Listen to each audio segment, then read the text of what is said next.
Hello everyone, welcome to my YouTube channel Assam BS Center.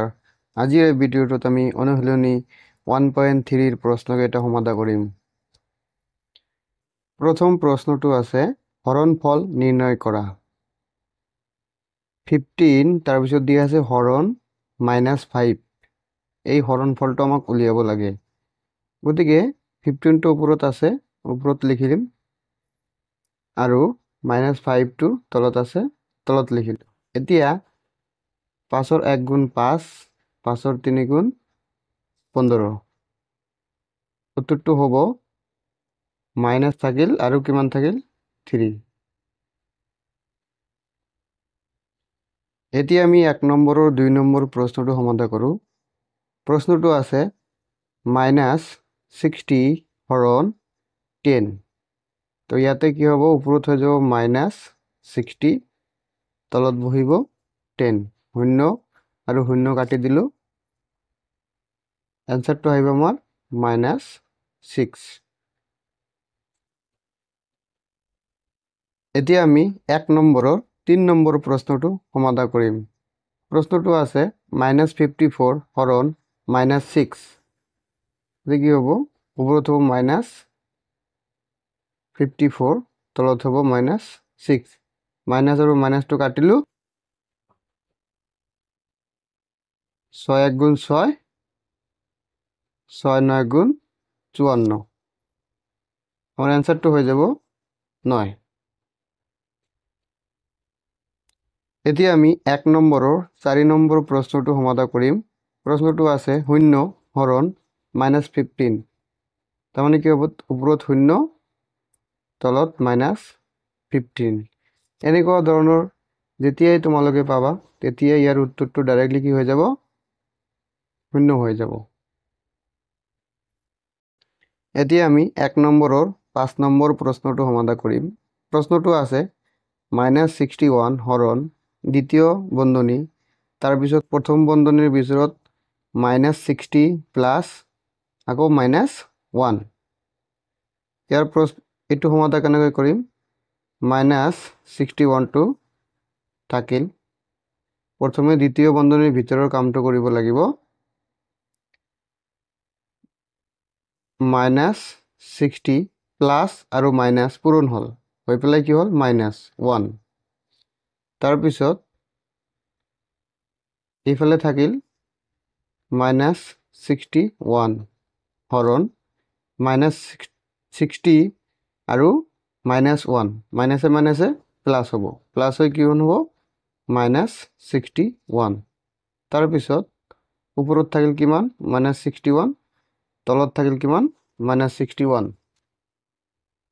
এতিয়া minus আৰু minus কাটিলোঁ, 61 আৰু 61 কাটিলোঁ, কিমান থাকিল 1। উত্তৰটো হৈ যাব 1। এতিয়া আমি 1 নম্বৰৰ 6 নম্বৰ প্ৰশ্নটো সমাধান কৰিম। প্ৰশ্নটো আছে দ্বিতীয় বন্ধনী ব্ৰেকেটৰ ভিতৰত -72 হৰণ -6। দ্বিতীয় বন্ধনী ক্লোজ। প্ৰথমে আমি দ্বিতীয় বন্ধনীৰ কামটো কৰিম। দ্বিতীয় বন্ধনীৰ ভিতৰত কি আছে, -72 আৰু তলত কি আছে -6। তাৰপিছত বন্ধনী ক্লোজ, হৰণ -3। এতিয়া 6 ৰ 1 গুণ 6 আৰু 6 ৰ 12 গুণ 72। এতিয়া আমাৰ উত্তৰটো কি আহিল, মাইনাছ আৰু মাইনাছ কেনচেল, থাকিল কিমান 12। তাৰপিছত হৰণ -3। তাৰপিছত আকৌ কি আহিল 12, তলত আহিল -3। 3 ৰ 1 গুণ 3, 3 ৰ 4 গুণ 12। এতিয়া উত্তৰটো কি আহিল -4। এইটো হ'ল আমাৰ উত্তৰ। তাৰপিছত 2 নম্বৰ প্ৰশ্নটো সমাধান কৰিম।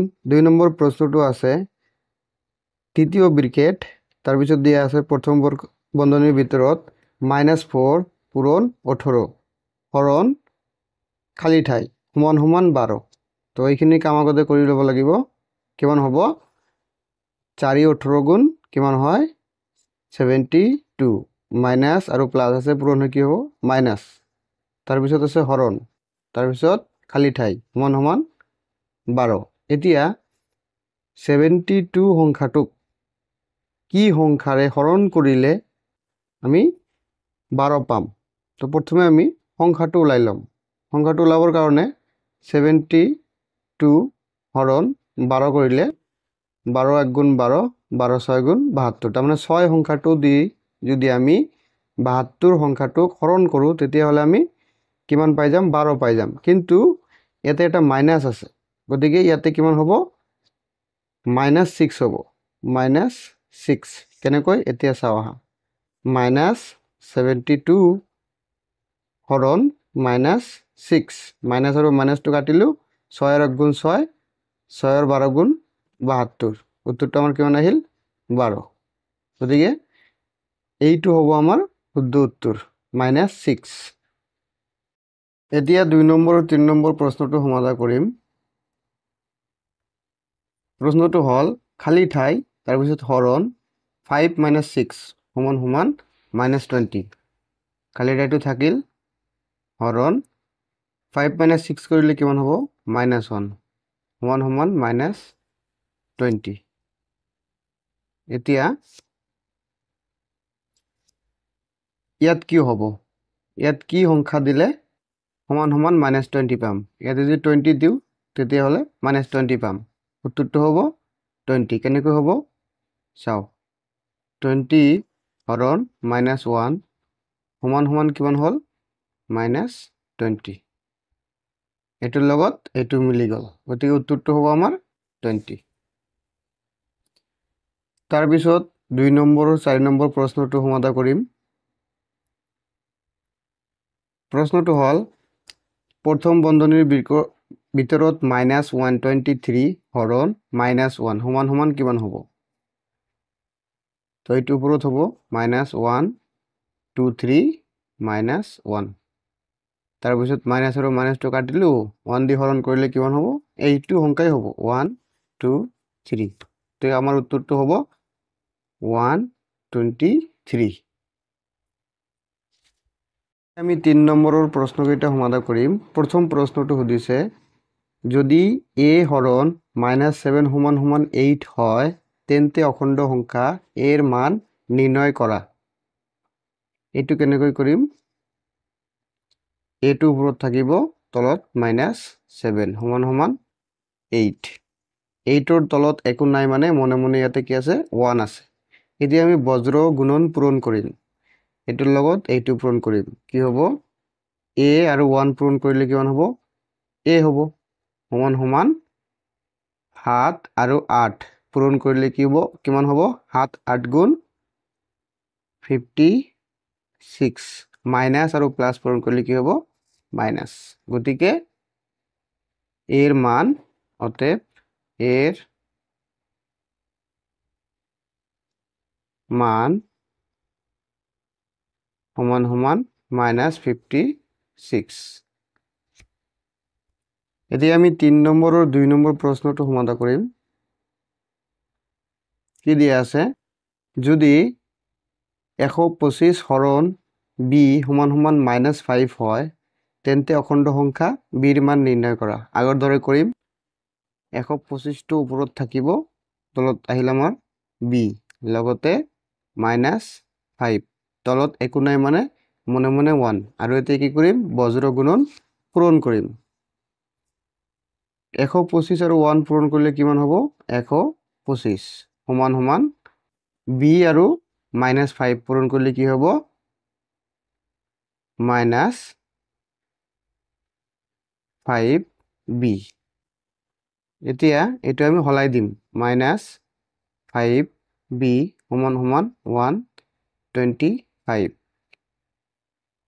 এতিয়া b টো থাকিল আৰু -5 টো বাওফালৰ পৰা সোফালে গলে পূৰণ হিচাপে আছিল যেহেতু তলত বহিব 125 সমান সমান -5 এতিয়া -5 দি কাটিলে কিমান হ'ব 5 ৰ 1 গুণ 5 12 ৰ মাজত কিমান বাৰ গ'ল 2 বাৰ বাকি থাকিল 2 কিমান হল 25 25ৰ মাজত 5ৰ 5 কেইবাৰ যাব 5 বাৰ যাব গতিকে আমাৰ b ৰ মান কিমান আহিব মাইনাসটো থাকিব আৰু লগতে 25 এতিয়া আমি লিখিম অতএব b ৰ মান -25 এতিয়া আমি 4 নম্বৰৰ প্ৰশ্নটো সমাধান কৰিম প্ৰশ্নটো আছে a হৰণ b সমান সমান -5 হোৱাকৈ 3 জোড় অখণ্ড সংখ্যা লিখা যদি আমি এটো কেনেকৈ কৰিম প্ৰথমে a হৰণ b মানে a হৰণ b সমান সমান কিমান হ'ব লাগিব -5 গতিকে প্ৰথমে আমি a হৰণ b এৰ মান লৈছো -5 b ৰ মান লৈছো 1 সমান সমান কিমান পাম -5 পালো গতিকে অখণ্ড সংখ্যাজোৰ কি হল -5, 1 তাৰ পিছত দ্বিতীয় জোড় অখণ্ড সংখ্যা লিখিম a হৰণ b সমান সমান এৰ মান এতিয়া লৈছো -10 আৰু b ৰ মান লৈছো 2 তো 2 1 গুণ 2 5 ৰ 2 গুণ 10 গতিকে উত্তৰটো কিমান পালো -5 দ্বিতীয় জোড় অখণ্ড সংখ্যা কিমান হ'ব -10, 2 তাৰ পিছত আৰু এজোড় অখণ্ড সংখ্যা লম a বাই b সমান সমান এৰ মান লৈছো এতিয়া 15 আৰু b ৰ মান লৈছো -3 এতিয়া 3 ৰ 1 গুণ 3 3 ৰ 5 গুণ 15 উত্তৰটো কিমান পালো -5 গতিকে তৃতীয় জোড় অখণ্ড সংখ্যা কিমান হল 15, -3 এনেকৈ যিকোনো অখণ্ড সংখ্যা লৈ তোমালোকে 4 নম্বৰ অংকটো কৰিব পাৰিবা